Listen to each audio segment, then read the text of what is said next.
Okay, so hello my dear friends, guys, myself Darpan Srivastava and today I am here to tell you a very crucial points, okay, regarding the constitution. So guys, first of all, welcome back to my channel, Skills Development Personality. Now without wasting how much of time, directly let's begin to our video and let's learn what exactly it is with trick wise, okay, because today I have a brilliant trick for these all, okay. So what exactly it is now? East India Company rule, we all know that 1773 to 1857, colonial time, okay, it's a colonial period, we can say 2 centuries it took, okay. Now guys, let's begin because there are lots of points, we have a huge explanation, detailed answer, so don't confuse between all of them, okay, because today I am here to discriminate each and every point, okay, just with a trick. Fit in your mind, fit in your memory, go and write in your exam directly. So guys, here are our trick. Number 1 is Regulating Act of 1773. First of all, in the starting, I will tell you the basic tricks, okay, and in the end we will discuss the summary too, okay, a type of a conclusion of the video, okay. So guys, here 1 minute 30 seconds left now. Let's begin it and let's learn number 1 point. Regulating Act of 1773. First in English, okay. This was the first law passed by the British Parliament, okay. This was the first law. ये first पहला कानून था ऐसे जो कि British parliament के through pass किया गया था, okay, to control the East India Company. East India Company को कंट्रोल करने के लिए ब्रिटिश ने इस रूल को पास किया था. Alright. The governor of Bengal was made the governor general of Bengal, okay. Warren Hastings was the first. Remember the name, Warren Hastings. A Supreme Court was set up in Calcutta. A group of 4 members were made to help the Governor General. Guys, what exactly you are understanding? क्या समझ में आ रहा है, क्या लग रहा है, क्या है ये Regulating Act of Law? Guys, एक example लेते हैं. Suppose that there are a school, okay, or there is a school present, all right, where teachers do whatever they want, okay. Teachers जो भी चाहती है वो वहाँ पे वो करती है कि स्कूल है, मतलब कोई भी डिसिप्लिन नहीं है उस स्कूल में, ओके, कोई भी मैनर्स नहीं है, बेसिक डिसिप्लिन, बेसिक मैनर्स कुछ भी नहीं है वहाँ पे. टीचर्स जो चाहते हैं ना वो अपनी मर्जी की हमेशा चलाती है, ओके. प्रिंसिपल भी वहाँ का नहीं है, okay. Now then a principal comes. अचानक से एक प्रिंसिपल आता है वहाँ पर and says now I will control the things. Principal आकर कहता है अब सब कुछ मैं संभालूंगा, सब कुछ मेरे अंडर ज्यूरिसडिक्शन में होगा, ओके. अब सब कुछ मैं संभालूंगा, मेरे अंदर कंट्रोल में होगा. एंड उसी टाइम सारे टीचर्स को मतलब फिर डिसिप्लिन समझाते हैं, वो रूल्स को बांटते हैं, ओके, कि आप इस क्लास में पढ़ाएंगे, आप इस क्लास में पढ़ाएंगी. So that's how a management created. That's how they create a discipline. That's how they create a management whole over, okay. That type of they distribute the duties to other teachers, okay. हर एक teachers का उनकी class में क्या duties होगा principal उन्हें distribute करते हैं, okay. So guys, just like that the British parliament made his law to control the East India Company. बिल्कुल वैसे ही ब्रिटिश पार्लियामेंट एक लॉ बनाते हैं अपने ईस्ट इंडिया कंपनी को अपने कंट्रोल में करने के लिए, ओके. और फिर वो अपने रूल्स रेगुलेशन जो भी है वहाँ के वो लोगों को बांटते हैं. That's all, okay.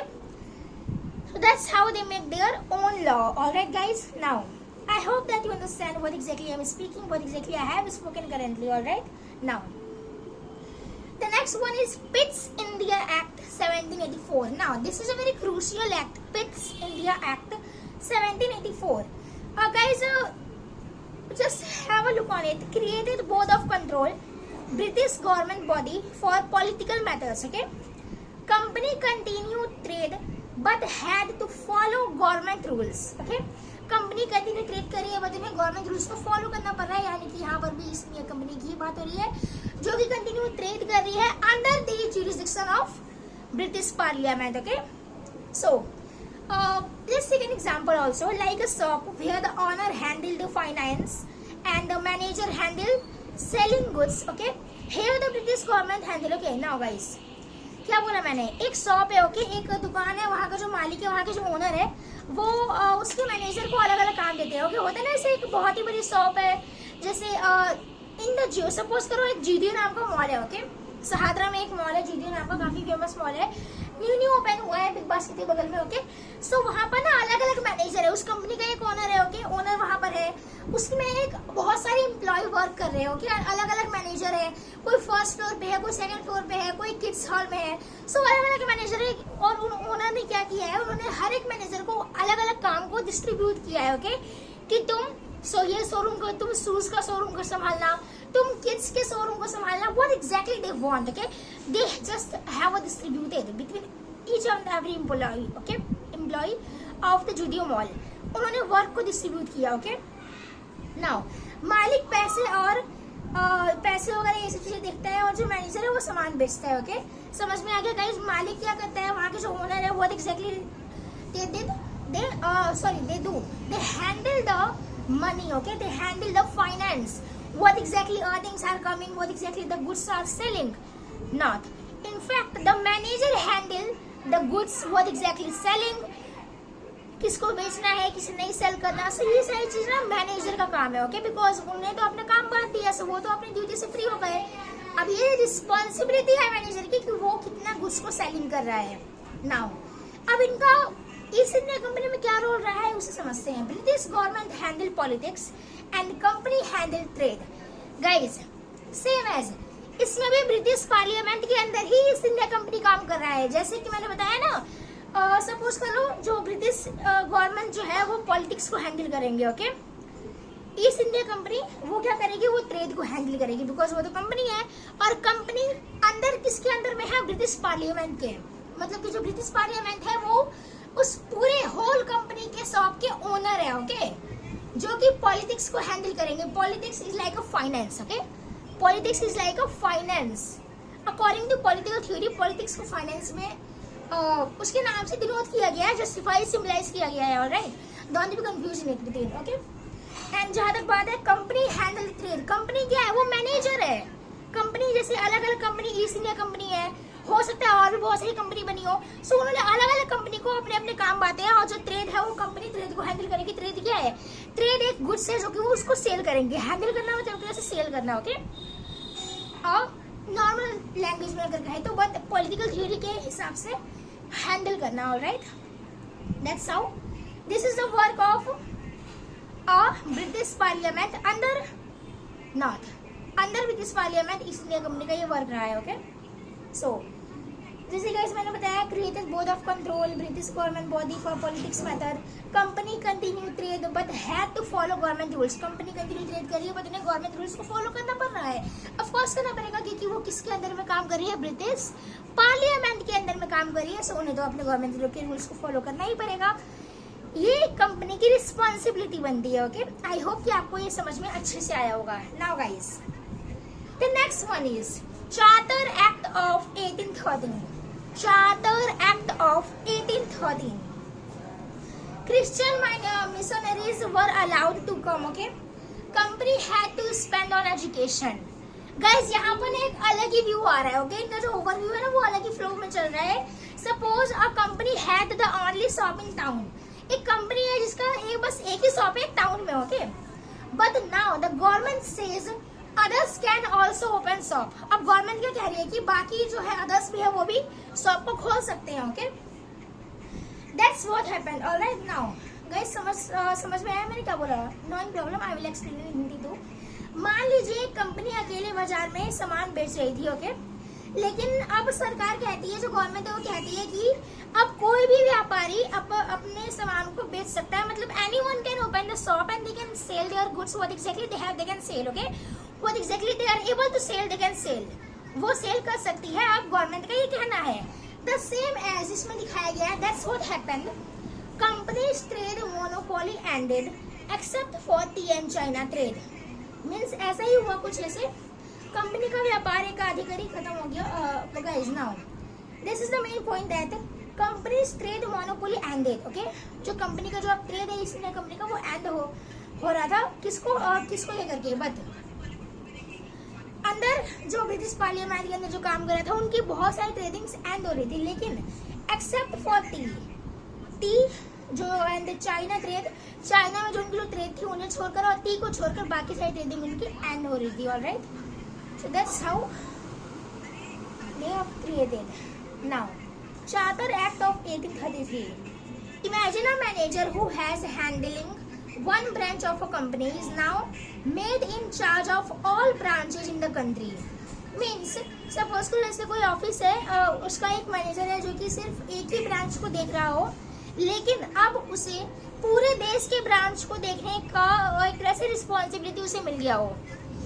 That's how happened. The Governor General of Bengal become Governor General of India. Guys, ऐसा ही हुआ. ये जो लाइन है ना, गवर्नर जनरल ऑफ बंगाल, वो बस बंगाल के गवर्नर को एक तरह से मतलब जनरल को गवर्न करती थी, लेकिन अब उसके बाद से क्या हुआ, गवर्नर जनरल ऑफ इंडिया बन गया. ओके, अब उसे पूरे ऑल ओवर इंडिया के गवर्नर को और जनरल को एक तरह से गवर्न करना है, उन्हें कंट्रोल में रखना है. Okay, law commission made to write Indian laws headed by Macaulay. Okay, Macaulay. Now company's trade ended fully. Now it only ruled. Company की जो ट्रेड थी वो पूरी अब एंड हो चुकी पूरी तरह से. अब बारी सिर्फ रूल करने की. Okay, only rule. Now charter act of 1853. Civil services now through open competitive exams. Okay, law making and administration was separated. Guys, इसी टाइम सिविल सर्विसेज का एक ओपन उन्होंने खोला था, कॉम्पिटिटिव एग्जाम्स उन्होंने निकाला था. ओके, सिविल सर्विसेज का exams. Okay, so that's how it's crucial for civil services exams also. Okay, that in which charter of act it had opened. Okay, so ये आपको याद रखना है. Alright, earlier only British could get government jobs. Now anyone, even Indians, could complete through exams.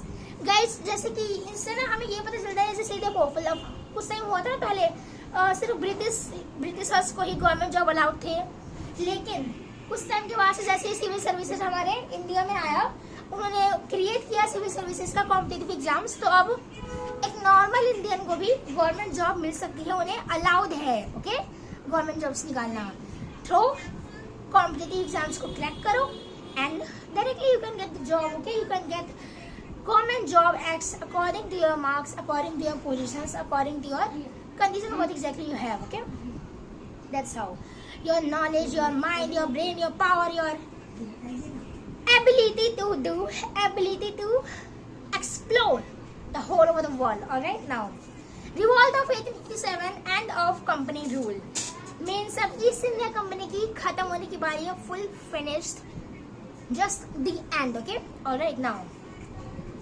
like people and employees of a company rebel and the government shuts the company and takes over.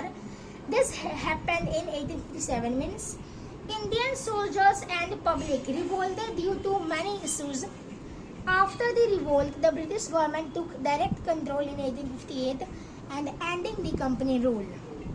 उसके बाद से guys क्या हुआ, directly British parliament ने सारे control को खुद ही ले लिया और मतलब कि अपने हाथ में ले लिया सारी रिस्पॉन्सिबिलिटी को, सारे रूल्स को, सारे रेगुलेशंस को हटा दिया और जो ईस्ट इंडिया कंपनी की जो रूल थी उसे एंड कर दिया रिवोल्ट ऑफ 1857 के बाद.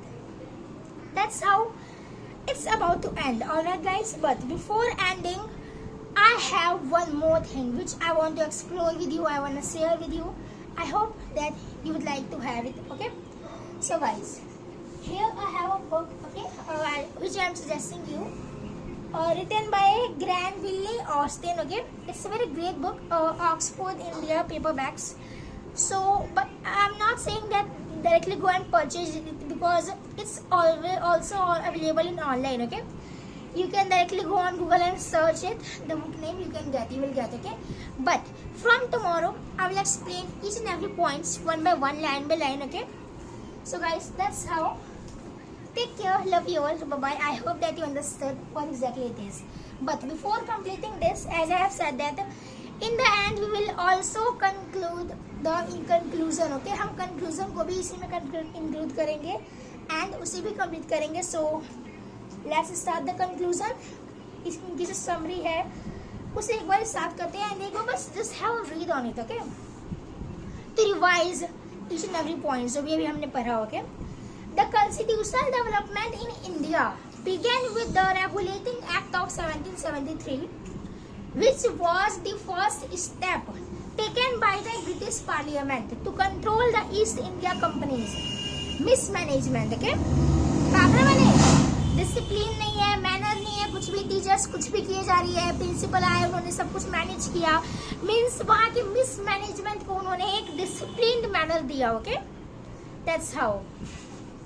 It established a Supreme Court in Calcutta and made the Governor of Bengal, the Governor General of Bengal, with a council to assist him. Okay, this was followed by British India Act of 1784, which introduced a dual system of control. Commercial affairs remained with the company, but political matters were overseen by a newly created board of control, bringing India under closer British government supervision. Okay, the Charter Act of 1813 ended the company's trade monopoly except tea and China trade, opened India to Christian missionaries and encouraged education. Okay, education को उन्होंने encourage करने की कोशिश की. Alright, कोशिश उन्होंने just try नहीं किया, उन्होंने किया encourage. Okay, now alright, so here they have increased. Now, the Charter Act of 1813 ended. Okay, it's completed. The Charter Act of 1833 centralized administration by making the Governor General of India the sole legislative authority and ended the company's commercial functions. It also laid the groundwork for codified laws by establishing a law commission. The Charter Act of 1853 introduced open competition for civil services and separated legislative and executive functions of the Governor General's Council. These gradual reforms aimed to improve governance but maintained British control. Finally, after the revolt of 1857, the British Parliament ended the company's rule through the Government of India Act 1858, transferring power directly to the British Crown. Okay, so that's how here is the ending of this class. 17 minutes already over. I don't want to make this video so much lengthy as like half hour, 1 hour. No. Okay, so guys, take care. Bye bye. Love you all. Let's meet on tomorrow. Not at the same timing. Okay, anytime I can upload the video. Alright guys, take care. Bye bye.